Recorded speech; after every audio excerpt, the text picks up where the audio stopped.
Gente querida do Terror Nadna, é conversando que a gente se entende. Conversemos então. E hoje? Hoje iremos conversar sobre o quê? Sobre a complexidade do conceito universo.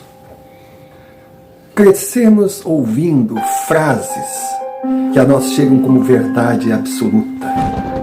Entre elas, que o ser humano domina uma mínima parte, ou seja, um conhecimento ínfimo do potencial do seu cérebro. Claro, quando falamos cérebro, associamos a massa cinzenta. É a nossa mania ou limitação de colocar tudo no campo do material. Cérebro, universo. Aí, em paralelo, acompanhamos a espécie humana gastando fortunas, bilhões em tecnologia, espaçonaves, estudos, para chegar ao universo. Ou seja, para sair de dentro da bolinha azul que vaga em meio do nada e viajar por esse total e absoluto vazio. É, universo. Mas também tem aqueles que defendem que bem maior que o universo que nós enxergamos fora do planeta é aquele que temos aqui dentro. E outros até afirmam ser uma coisa só. Só que é um conceito muito forte para que a nossa pouca imaginação ou inteligência, percepção, possa entender. Natural. Pois afinal, a frase que nos chega como verdade absoluta, ela não mente. A gente conhece muito pouco do nosso cérebro. Em outras palavras, do nosso universo interior. Muitos afirmam que o atalho para a felicidade é a ignorância. Ou seja, aquele que não pensa a respeito, aquele que não tem dúvidas, não questiona, simplesmente vive, ele é feliz. Ele aceita. Mas para nós, Nadnas, é complicada essa resignação, que nada somos, nada seremos e não há o que descobrir. Assim. Mas também a gente sabe que ficar aqui fazendo perguntas e mais perguntas não nos levará a lugar nenhum. Por isso, o Terror Nadna traz relatos de amigos que enviam suas experiências. Amigos esses que nós agradecemos sempre, pois ao usar o e-mail aqui embaixo, eles dão para nós a engrenagem necessária, o combustível necessário, melhor dizendo, para mover essa engrenagem, que é a nossa espaçonave perceptiva para tentar chegar às respostas que explicam esse universo. E o relato de hoje, ele é muito interessante. Eu não vou dar spoiler. Assista até o final e pense a respeito. Eu não sei qual a sua conclusão final. A minha foi que eu tenho muito pouco a concluir. Se bem que a história em si me fez pensar e modificar um pouquinho a minha maneira de enxergar certos pontos. Pontos de luz pequenininhos que eu enxergo de olhos fechados, tendo a impressão de ser igual ao quando abro os olhos à noite e enxergo aqueles pontinhos chamados estrelas que ficam por aí, iluminando a escuridão. E com certeza, tentando também passar algum recado para nós, para que a gente finalmente entenda o que somos, por que somos e de onde viemos.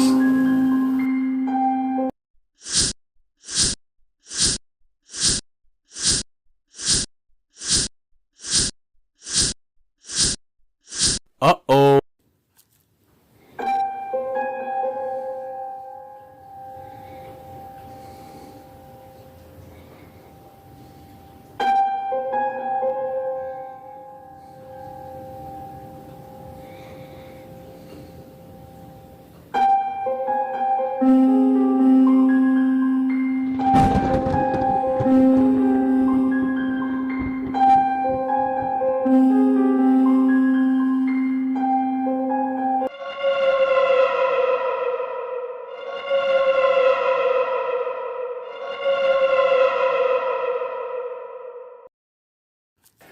Sr. Romário, inicio o relato afirmando que temos algo em comum, pelo que eu já percebi assistindo muitos vídeos e principalmente comentários seus. Somos crias da estrada. Saímos da juventude nos tornando homens, encarando essa senhora cheia de curvas, cheia de interrogações, cheia de perigos, repleta de belezas. O fascinante que impressiona e ao mesmo tempo assusta. Eu sou motorista de ônibus. Estou aposentado, mas não consigo parar, pois é difícil eu conceber a minha existência sem estar sentado ali no cargueiro de 40 janelinhas, transportando carga viva, aquela que desce e sobe sozinha e incomoda durante a viagem. E a outra empresa que eu trabalhava era uma empresa de turismo, empresa de fretamento. O senhor, como é do ramo, sabe, né? Que tem a empresa que tem a concessão, que tem a sua linha, que viaja de um ponto a outro, e ela é a única ou uma das únicas que podem fazer essa linha. O número de empresas que ali pode transportar passageiros depende do tamanho das cidades envolvidas. E tem aquelas que não têm a sua linha. Então elas vivem de fretamento, ou seja, elas alugam os ônibus para viagens. E qualquer viagem é viagem. Esse era o lema do dono da empresa que eu trabalhava. Ele não perguntava o destino. Ele não perguntava para onde o seu ônibus e, consequentemente, o seu motorista, ou seus motoristas, dependendo do tamanho da viagem, iriam seguir. Se os colocariam em risco, bom, pagando o frete, tá bom. Foi quando ele me chamou e me disse que eu ia levar 20 pessoas para um acampamento. E seria uma viagem de mais de 2.000 quilômetros. Eu disse, meu Deus do céu. Para os padrões da estrada brasileira, para a região que eu iria, 2.000 quilômetros era uma senhora viagem. Ele comentou comigo que eu iria, ficaria lá parado o tempo que fosse necessário. Os passageiros, o dono da excursão, o chefe do grupo, é que determinaria a hora de voltar. Também me falou para eu não me preocupar, que estava combinado, estava no preço, café da manhã, almoço, jantar e chuveiro. Bom, deu para entender que eu teria que levar a minha roupa de cama, pois eu dormiria no ônibus, não teria alojamento, um apartamento, um quarto. Bom, nada nesse sentido para mim, ótimo. Eu até preferia, chego nesse tal acampamento, que não sei o que é, poderia ser de tudo, inclusive nada. Eu já havia levado grupos que foram também para o meio do nada, eram todos casais. Eles desciam, chegavam ali e a coisa embolava. Para entendedores era fácil entender. Havia de tudo, era troca disso, troca daquilo.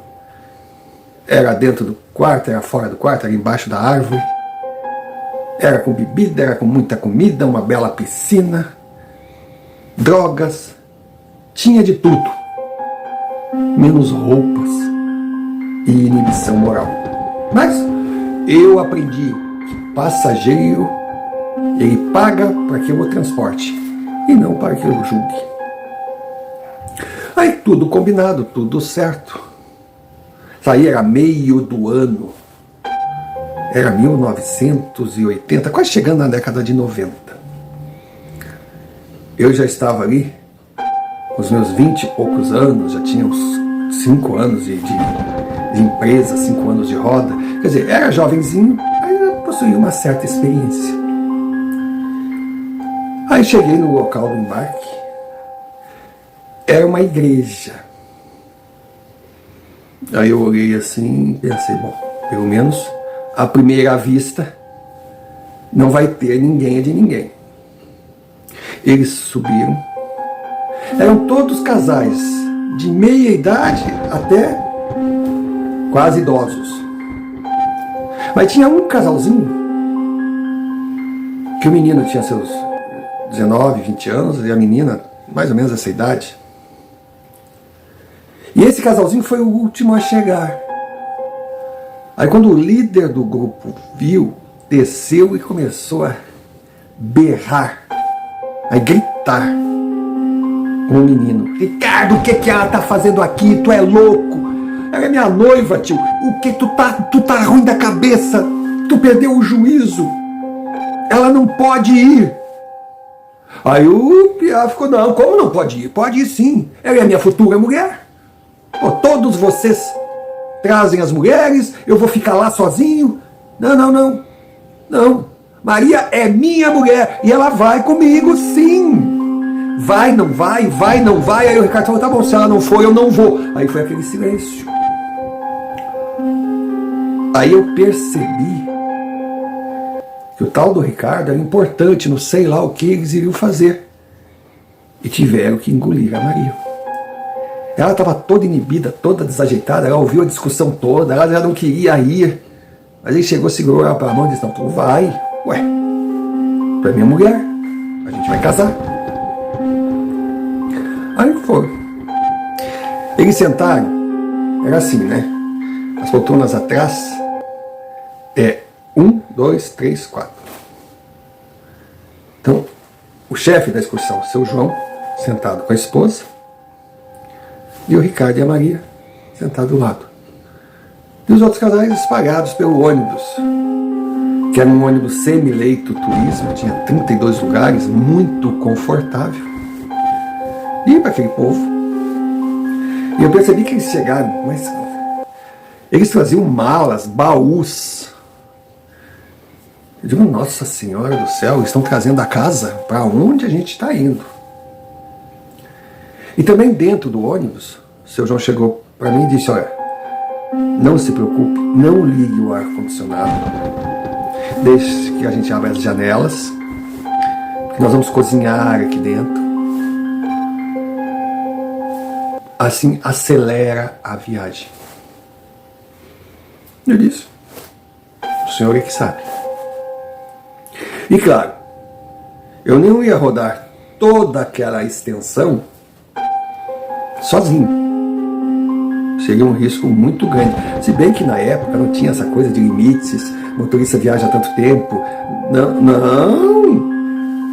Era na lei do vamos que vamos. Olha, encarei muita 24 horas ali, dando pedalada, batendo alavanca, engolindo lua, sabe? Babando na gravata, saindo da pista, entrando em acostamento, cheio de sono, ribitando no café, na pastilha, era uma loucura. Mas nessa viagem eu tive um parceiro. Mais um parceiro nas primeiras 24 horas. Fomos revezando naquela loucura, tipo cortando na alta mesmo, mantendo média. A gente nem parava para trocar, porque aquilo era normal na época. O cara estava dirigindo, botava a mão no câmbio, só dava o sinal, levantava, o outro ia, sentava e vamos que vamos. As paradas que demos foi apenas para limpar banheiro, porque imagine, tinha hora que era insuportável. Mas a gente ia, parava rapidinho, batia pneu, dava uma olhada no caminhão para ver se estava tudo ok. O ônibus era novinho, andava redondo, a manutenção era muito boa. Aí os passageiros tinham assim, tipo, 10 minutos, 15 minutos. Ó, se vocês quiserem descer e ir no banheiro desse posto aqui, porque era um posto horroroso, era no meio do nada. Mas eles iam no banheiro, lavavam a cara, meio que, sabe, passavam uma água pelo corpo, porque o cheiro pega. E já voltavam e... Bom, saímos 6 da manhã da quarta-feira, 6 da manhã da quinta-feira, paramos num posto, já era um posto de apoio melhor. Aí ali o seu João chegou para mim e disse, olha, aqui nós vamos parar 1 hora. Perfeito, perfeito. E quando o ônibus parou, eu estava levantando. O parceiro foi de fé. Ele sabia que ia tocar só até ali. Aí ele desceu, eu desci, tomamos um banho, os passageiros tomaram um banho. Sentamos, fomos tomar um café, nisso chega o seu João, chega pro parceiro com um envelope, mas olha, ó, isso aqui é pelo seu serviço, muito obrigado. Olha, conforme combinado, ó, tá aqui, ó, isso aqui é a sua passagem de volta. Nós ficamos olhando um pro outro assim, aí quando o seu João saiu, ele disse, olha, o envelope é só dele, tá? O seu ainda virá. Ele abriu o envelope, olha, ele teve diarreia quase. Sem brincadeira. O dinheiro que estava ali era o equivalente, na época, a 3 meses de salário. Ele ficou todo emocionado, pensou em agradecer. Eu digo, não. Fica quieto, fica na tua. Eles não querem intimidade, deixa estar. Valeu, guarda teu dinheiro, boa viagem, Deus te abençoe. E assim foi feito. Aí eu, depois de uma noite de sono, bem dormida, eu estava pronto para rodar aí os pouco mais de 600 quilômetros que restavam. O que mais me chamou a atenção, além desse valor da gratificação, foram as atitudes dos passageiros. Ricardo e Maria na frente, quando estavam sentados ali, não davam um pio. Quando falavam baixinho. Mas muitas vezes o Ricardo meio que batia no braço dela assim, ela entendia, ele ia lá para trás com os outros passageiros, seu João também ia com a esposa. Eles faziam as comidas, eles conversavam, tudo muito baixinho, que a gente lá da cabine não escutava. Detalhe importante, o carro tinha cabine. E a cama dos ônibus é no meio, que são ônibus altos, né? Ônibus paradisos. Então a cabine fica num plano mais baixo. E tem um buraco entre a poltrona do motorista e do segundo motorista. Aquele buraco é a cama, com colchão, com tudo. E uma das exigências foi que nós não saíssemos da cabine. E o ônibus, o passageiro entrava pela porta do meio e tinha uma porta no lado do motorista que a gente podia descer. Então, se a gente quisesse fazer alguma necessidade, que fosse no mato. Até então, a gente já estava bem revoltado com aquela gente. Não, depois da gratificação, eles viraram os melhores passageiros do mundo, porque, na verdade, não incomodavam. Nessas paradas rápidas que a gente estava, entrávamos lá dentro, o ônibus estava limpo, como se não tivesse ninguém. Lógico, a questão era o banheiro que a gente tinha que chegar, eram banheiros químicos. Era um vaso sanitário que tinha um líquido com uma química para dissolver o que ali era colocado. Claro, com muito uso, o cheiro ficava estranho. Então era só chegar, liberar aquele líquido, lavar bem, colocar um novo e seguir. Mas eles cuidavam do ônibus, apesar de estarem fazendo comida e coisa. E outro detalhe importante, eles rezavam o tempo todo. E não escutavam músicas normais, não. E também não eram músicas gospel, não. A música assim...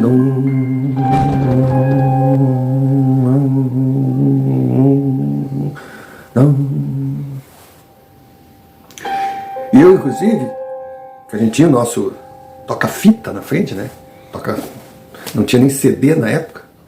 Eu perguntei se teria problemas que se a gente usasse o nosso toca-fita, ele disse, desde que seja baixinho, fiquem à vontade, porque embora encarar a estrada sem uma música, sem também já era, mas eles aceitaram. Aí, parada feita, vamos seguir. Continuei. Eu não sabia para onde eles iam. Estou na estrada, vamos dizer assim, a estrada federal. Aí de repente bateu na porta, era o seu João. Ó, daqui a tantos quilômetros você verá algo assim, assim, assim, saia da Federal. Tá? Andei o tal quilômetro, ele conhecia bem a estrada pelo jeito. Tinha uma entrada à direita, entrei, andei. Aí já era uma estrada assim, mais estreita. Não vou dizer asfalto de menor qualidade, porque o asfalto da Federal também não era grande coisa. Aí andei, eu digo, puta que pariu. Esses últimos 600 quilômetros vão valer por 1.200, vão judiar de mim. Se bem que eu preferia, porque quem roda sabe, né? Preferia uma estrada que te desafie, te deixe esperto, do que aquele retão, aquele tapete. Aí o sono bate. E tava frio também, não tinha problema do sol, eu escutando a musiquinha, tinha pego meu café, tinha pego 2 sandubas de respeito. Ah, detalhe que eu não posso esquecer, eles faziam as comidas lá atrás, mas eram generosos. De vez em quando o seu João, só ele falava com a gente, batia na porta assim, a gente abria, via um bandejão. Não, nós comemos bem. E fomos. Andei, a coisa não rendia. A coisa era terrível. Aí ele batia na porta, ó, tem uma parada ali na frente, se o senhor quiser descer para limpar o banheiro e coisa, o senhor pode descer, mas nós não vamos descer. Eu ia lá, seguia, tomava meu café, E nessa parada, eu pedi o café, peguei o dinheiro para pagar. O dono da lanchonete, ele disse, não precisa, o motorista aqui não paga. Eu disse, mas os passageiros não desceram. Ele olhou para mim assim, você tá trazendo o João e seus esquisitos, eles nunca descem. Rapaz, eu agradeci, ele ainda pegou um maço de cigarro e me deu, e segui, mas aquilo ficou na cabeça, João e seus esquisitos. Aí andamos, mesma coisa, bateu na porta, olha, agora você vai sair da estrada, vai entrar num caminho à esquerda, não tem asfalto, mas a estrada é boa. Foi quando eu estranhei, eu disse, poxa, meu patrão não costumava deixar os seus ônibus rodar em rodovia que não tivesse asfalto, por melhor que fosse. Só que daí eu pensei, o jeito que o chefe gostava de dinheiro e o valor da gratificação do parceiro, esse frete deve ter sido muito bem pago. E aí fui. Seu Romário. De repente, a noite começou a chegar. Mas não era assim o horário para anoitecer. Mas eu percebi que a luz estava indo. Começou a surgir uma neblina. Sabe? Estava frio. Mas sem aquele fresquinho gostoso que o ar-condicionado não fez muita falta. Mas começou a gelar. Eu digo, meu bom Jesus. Aí andamos mais um pouco, de repente ele chega e diz, olha, tem uma porteira ali na frente. Quando chegar, buzine. Eu falei, mas eles vão ouvir. Ah, vocês têm essa buzina a ar, né? Tá. Aí fui na tal porteira e parecia um berrante. Aí de repente vem um carro, numa trilha assim, e abre a porteira. Abre a porteira, eu entrei, segui uns 3 quilômetros no meio daquelas árvores assim, o meio do nada, pensa no fim do mundo. Olha, devia ser uns 5 quilômetros depois. Eu fiquei imaginando, meu bom Jesus, eu sei o que eu estou fazendo aqui, porque sou louco o suficiente para ter essa profissão do cacete. Agora, o que essa gente está fazendo aqui? Aí chegamos. Era um local aberto, que até então a gente estava andando naquela estradinha com cercas lado a lado, e era tipo pastagem, um terreno sinuoso, uns capões. Capões são aqueles grupos de árvores, né, que o gado usa para se proteger do mau tempo e coisa, tanto que a gente diz que quer saber que vai chover no campo, é só o gado se dirigindo para o capão. Mas o engraçado é que não tinha gado, não tinha nada lá. Aí fomos andando, aí começou meio que uma mata, Mas não era uma mata dessas, como é que é? Não é típicas, é nativas, né? Não. Era uma plantação de árvores. Não sei se era eucalipto, não sei se era acácia, não sei se era pinho eliote. Eu sou meio ruim desse negócio de árvore. Mas eu sei que não era natural dali. Aí no final tinha um descampado, um local aberto assim, cheio de cabanas.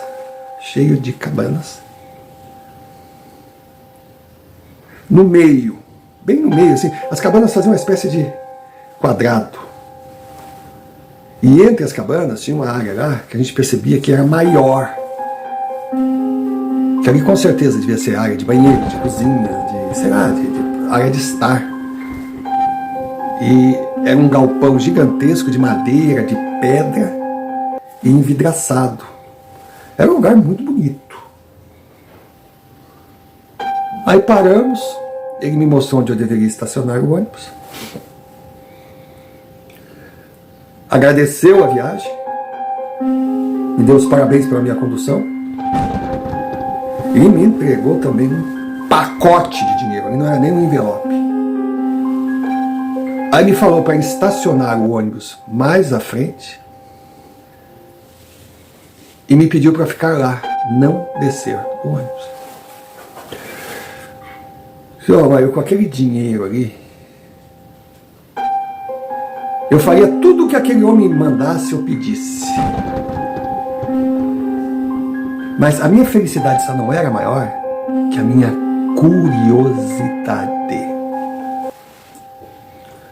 Mas eu falei, cara, tu tá cansado, se acomoda. Fui lá, ele me autorizou, eu fui no banheiro, tomei um banho, me serviram um jantar dos deuses, todos ali jantando, normais, sem problemas. Eu olhava com as pessoas ali, eu dizia, cara, o que eu não posso enxergar nessas pessoas? Uma conduta, pessoas educadas, conversando entre si, menos a namorada, a noiva do Ricardo. Ela estava totalmente isolada.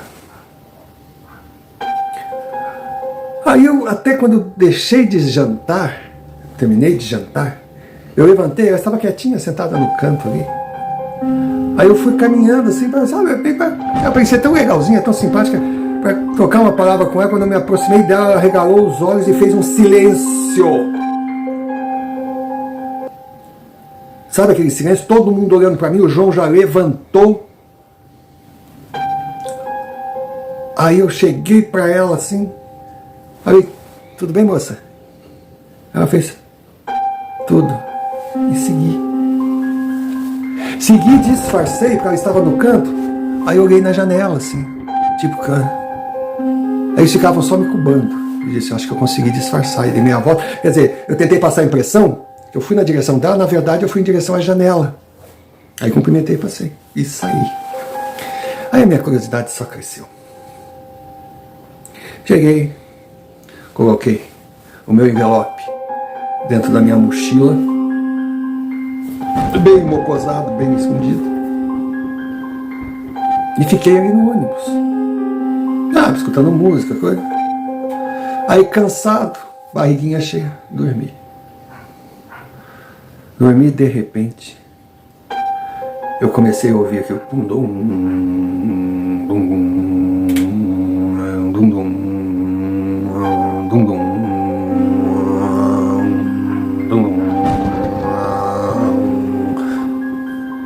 Rapaz, eu acordei, levantei assim.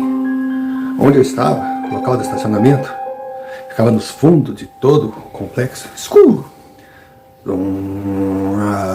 Aí a impressão que dava é que aquela coisa estava em volta do ônibus. Eu pensei em ligar o farol, digo, não vou ligar.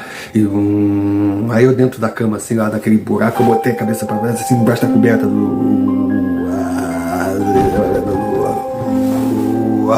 Aí o ônibus começou meio que a tremer. Eu digo, meu Deus, o que está acontecendo? Aí não, pensei duas vezes, né? Catei a criança que dormia embaixo da minha poltrona. Na dúvida também, peguei meu cacetete de bater pneu, que era bom de rachar a cabeça se fosse preciso. Desci e fui andando devagarinho. Aquilo assim, as árvores sabe, meio que sacudiam Aí eu comecei a me aproximar do complexo e vi que tinha uma luz muito forte e fumaça. Senhor Romário, quando eu consegui me acomodar assim, eu vi. Era uma fogueira gigantesca. Era uma fogueira gigantesca. E o João estava no meio daquele fogo, mas no meio. E no alto.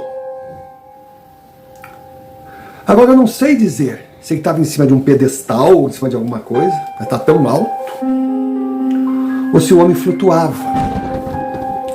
E ele estava todo vestido de preto, casaco, tudo assim, com as mãos pro ar, assim, sabe? Cabeça para cima. O fogo estava em volta dele, mas o fogo queimava, mas não queimava. E ao redor daquela fogueira estavam todos reunidos. E todos vestidos de preto. Todos vestidos de preto. De repente, naquele círculo, se fez um caminho assim. E veio o tal do Ricardo segurando uma criança. A criança chorava, gritava. Eu dizia, mas da onde saiu esse inocente? Foi quando eu percebi que na frente de algumas cabanas tinham carros estacionados que não estavam ali quando nós chegamos. Caminhonetes luxuosas, carros caros. Então aquela inocente pode ter sido trazida por uma das, sabe, dessas pessoas que surgiram depois. E o tal do Ricardo era engraçado. Ele é o único que tinha um manto vermelho, ele estava com um manto vermelho e carregando as crianças assim, indo em direção ao fogo. E a criança chorava. Nisso, do nada, eu ouvi um grito de ser humano. Quando eu olho, era Maria, a noiva de Ricardo, que veio correndo em minha direção, me abraçou. Que é isso? Eles são loucos, que é isso? Eu não sabia o que é isso. Ela começou a gritar. E os seus gritos fizeram o João, lá do alto, olhar para a nossa direção e fazer assim. Aí aquela gente toda virou para nós. Ricardo também virou. E quando ele virou, o rosto do cara não dá nem para definir. Não dá nem para definir. Era diabólico. E aquela gente toda veio na nossa direção. Eu catei a menina, saí correndo o mais rápido que pude, entrei no ônibus, mas tentava ligar, dar partida, mas não conseguia. E aquela gente veio na nossa direção. E quando eles iam se aproximando, assim, eles não precisavam nem encostar, o ônibus começou a tremer. Era uma coisa absurda. A menina gritava. Eu em pânico. Sabe, eu não sabia o que fazer. Eu parecia... Sabe aquele motorista de primeira viagem que ia tirar sua primeira habilitação fazendo o teste ali na escolinha e não conseguia nem ligar o motor, eu não conseguia nada, dava o desespero. Nisso aquela gente toda cercou o ônibus e deixou um corredor onde via Ricardo na frente e João atrás. Eles iam se aproximando de nós. Nossa, eu fecho os olhos e vejo aquele inferno, eles vindo assim. E aquela escuridão do estacionamento deu origem a uma luz estranha. E eles vinham. Eu sei que no desespero consegui ligar o motor. Quando ligou o motor, eu engatei a primeira e saí. Mas juro, eu estava tão desesperado que eu não medi. Farolzão, primeira, dei aquela esticada e fui passando e fui arrastando. Digo, agora eu mato essa gente toda. Agora eu mato. Era a Maria gritando e eu, graças a Deus, eu não tinha visto a criança. Aí dei aquela guinada louca. Tenta imaginar a cena, não dá, eu não consigo, não tenho palavras para definir. Eu estava em estado de choque, mas eu sabia, eu tinha que sair dali. Aí fui na direção do Ricardo e do Júnior e mandei por cima. Mandei por cima, não sei explicar se eu atropelei, se eu não atropelei, se eles estavam ali, se eles não estavam ali. Eu sei que eu saí por aquela estrada. Aquele chão, com um ônibus. Meu Deus do céu. O ônibus tremia todo. Eu digo, pelo menos era um lado bom. Eu ia arrebentar o ônibus, naquele suvinho que me colocou naquele lugar e fui. Tinha umas porteiras, eu bati porteiro diante e fui. E nisso, eu vejo gente vindo atrás de mim, naquelas caminhonetes, naqueles carros. E é claro que eu não conseguiria. E eu naquele desespero, e vai pra cima, e vai pra lá, e toca a marcha, e trata, e é buraco, e vai, solta, e aquele vem, e aqueles carros chegando, aqueles faróis, uma noite que do nada ficou enluarada, a coisa mais linda do mundo, eu farol na estrada, e eu tocando, e eu ouvindo, eu ouvia coisas, sabe, eu ouvia palavras, eu ouvia grito, eu ouvia uma coisa esquisita, eu ouvia...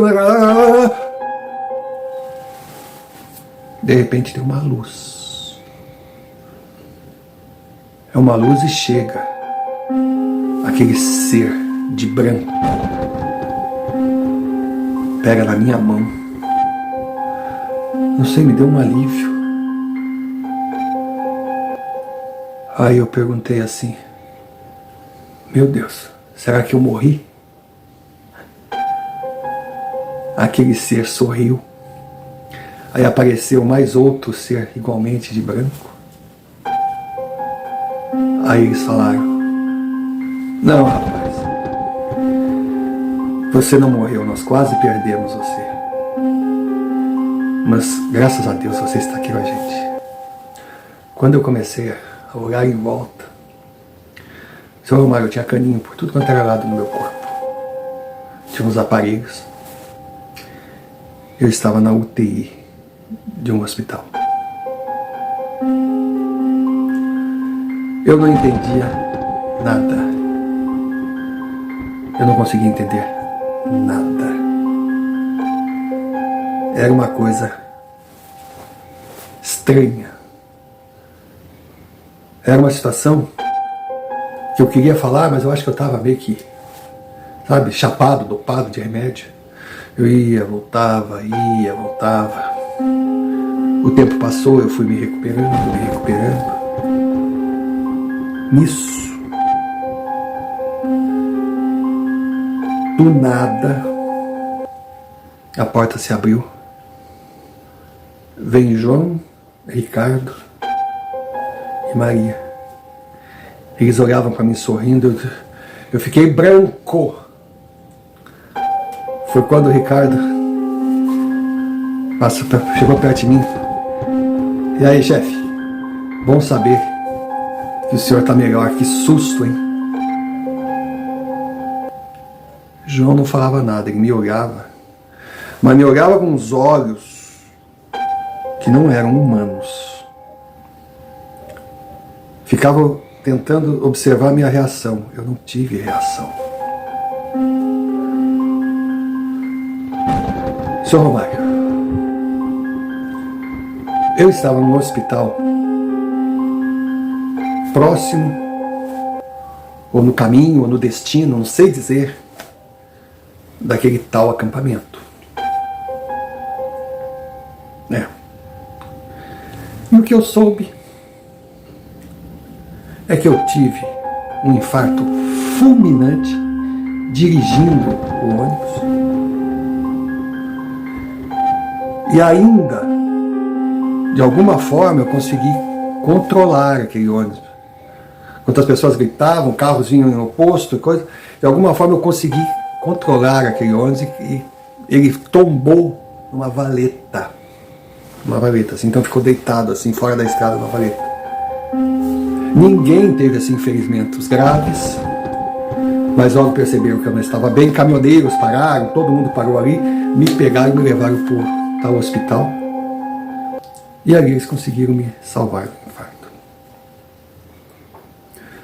Eu fiquei naquele hospital mais dias. O advogado da empresa apareceu ali, conversou comigo, me deu os parabéns.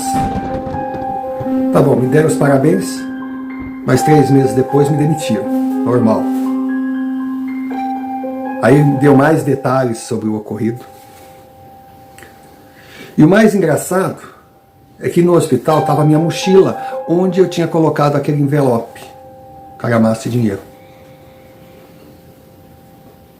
Aí eu fui por curiosidade, fui no mocó, eu tinha um mocózinho na mochila, que eu guardava, que eu documento, coisa, fui ali, e o dinheiro estava lá. E na primeira impressão, não sei se eu contei certo ou contei errado, mas tinha até mais dinheiro do que antes. E eu nunca mais vi o tal do João. Passado um tempo, eu com aquilo na cabeça, o que teria acontecido de verdade? Será que eu sonhei tudo? Será que foi minha imaginação? Meu Deus do céu, o que tinha acontecido? Aí eu não aguentei. Catei um busão, eu de passageiro, fui até a tal cidade. Eu tinha na minha cabeça todo o caminho que eu tinha sonhado. Aluguei um carro e fui. O mesmo trevo, a mesma estrada de chão batido, a mesma porteira. Ali eu não buzinei, entrei e segui pelaquela trilha. Sabe, os pastos tomados de bois, aquela mata artificial. E quando eu chego no final daquela mata, Sr. Romário, não tinha absolutamente nada, além de destroços de que um dia deve ter sido um acampamento ou uma pousada.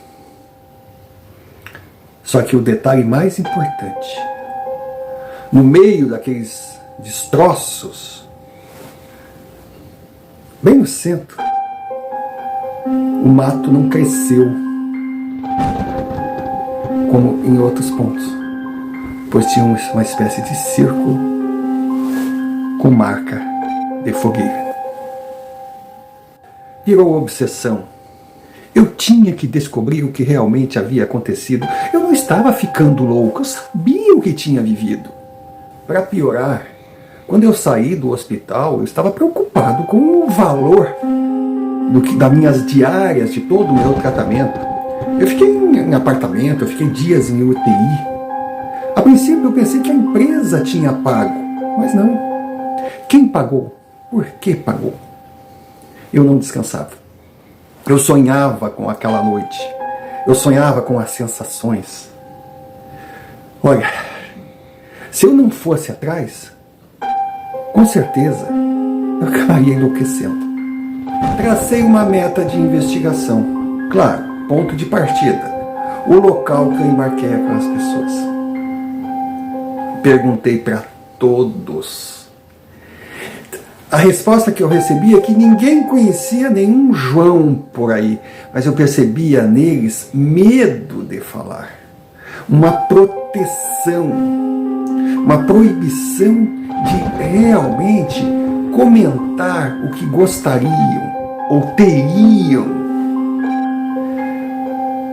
Cara, estava tudo muito confuso. Depois de ter rodado toda aquela área, toda a vizinhança do local de embarque, peguei meu carro e voltei para casa. Aí cheguei, não comentei nada com a minha esposa. Na verdade, depois do ocorrido, eu pouco falava com ela, com meus filhos. Eu fiquei muito estranho mesmo, eu parecia um zumbi. Foi quando bateram na porta. Bateram na porta, eu fui atender. Eu fiquei olhando, eu não acreditei. Era Maria. Era a namorada, noiva, esposa, sei lá, do Ricardo. Ela sorriu, ela me deu boa noite. Aí eu perguntei se ela queria entrar. Ela não. Nós poderíamos conversar aqui fora? Bom, sabe como é que é, né? A estrada te ensina a ser desconfiado. Eu, antes de sair, olhei para todos os lados, limpo.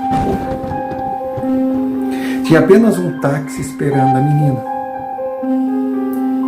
Aí eu fui com ela, saímos andando na calçada. A minha esposa até perguntou: quem é? Eu disse: ó, querida, fica tranquila. É apenas uma jovem que está tentando fechar um grupo comigo. Ela não quer trabalhar direto com a empresa e vai ser um dinheirinho que eu posso ganhar. E saí andando. Quando chegamos perto da minha casa, tinha um barzinho, o Bar do Mel, onde todo mundo se encontrava. Era bar, mercearia, coisa de bairro mesmo. Aí entramos, sentamos. Ela pediu um suco, perguntou se eu queria beber ou comer algo. Eu disse não, eu estava, sabe, o que essa menina quer comigo? Ela me olhou e simplesmente falou assim: eu demorei muito para conhecer e entender o seu João. Eu pensei que ele seria a razão do fim do meu romance com o Ricardo. E até poderia ser se eu continuasse cega. Se eu continuasse fazendo questão de não entender a realidade que eu queria entrar. E se assim eu fizesse, as portas estariam fechadas. Então, eu aceitei algumas regras assustadoras devido ao amor que eu tinha pelo meu namorado. Mas com o tempo, eu descobri que o seu João era uma excelente pessoa. Uma pessoa justa, misteriosa, mas muito poderosa, com muitos amigos influentes. Mas mesmo assim, tinha um coração bondoso batendo no peito e ele sabia ser amigo dos amigos. Então você ainda faz parte das pessoas que ele acha que vale a pena proteger. Foi quando eu perguntei: foi ele que pagou minhas despesas no hospital? Ela olhou e disse: vá por eliminação e você tirará as suas conclusões. Mas daí ela foi direto ao assunto. O que me traz aqui, na verdade, é pedir que você pare. Pare com o que está fazendo. E aí, na bolsa, ela tirou outro pacote, botou em cima da mesa. Eu olhei e perguntei: o que é isso? Ela: o que você acha? Com certeza ali, eu tive, mas sabe, convicção, estaria outra quantia pornográfica de dinheiro. Aí eu meio que me injuriei. O que é isso? Estão querendo comprar o meu silêncio? Eu não me vendo. Ela simplesmente falou: não. Ele não precisa pagar caro para obter silêncio de quem pode prejudicá-lo. Você sabe bem disso. Esse presente é apenas um acordo de paz. Ele manda um recado: siga a sua vida, cuide do seu futuro e da sua família. Use esse dinheiro para o seu bem E não fique pensando que ele é fruto de algo satânico. Não fique fazendo perguntas ou tirando conclusões. Apenas não tente entrar por uma porta que não foi convidado. Porque ao passar por essa porta você saberá que encontrará pessoas que adorariam saber que você teve um futuro digno, um futuro que mereceu. Mas também que não gostariam de saber que você estava jogando contra elas. Em outras palavras, concluiu Maria, você tem duas opções. Continuar a sua vida como se nada tivesse acontecido e ser considerado amigo, ou enfrentar uma força que você não poderá enfrentar. Aí eu olhei, tá bom, mas tá todo mundo achando que eu sou louco. Eu mesmo acho que sou louco. Diz pra mim, eu imaginei aquilo tudo? Eu não estive lá? Ela riu e disse, um homem desse tamanho não consegue entender que ele é o que acredita ser. E se você tem certeza que esteve lá e viveu todas aquelas experiências, qual é a razão da dúvida? Sou réu, confesso. Fiquei tomado de revolta e indignação e perguntei para ela como não é uma seita satânica se sacrificaram uma criança inocente. Ela olhou para mim e riu. Sacrificamos uma criança? Não. Você não está preparado para entender que ela não foi sacrificada. Ela foi glorificada. A conversa seguiu com algumas amenidades, eu cheio de interrogações, mas ela não demonstrou querer continuar ali. Já tinha dado o seu recado, entregue a encomenda, agradeceu, se despediu, e eu fiquei surpreso ao perceber que o táxi estava na porta esperando. No mínimo, fazia parte de sei lá o quê. Eu não sei, honestamente eu não sei, qual seria a sua atitude se estivesse no meu lugar. Eu pensei bastante e resolvi aceitar os conselhos daquela mensageira.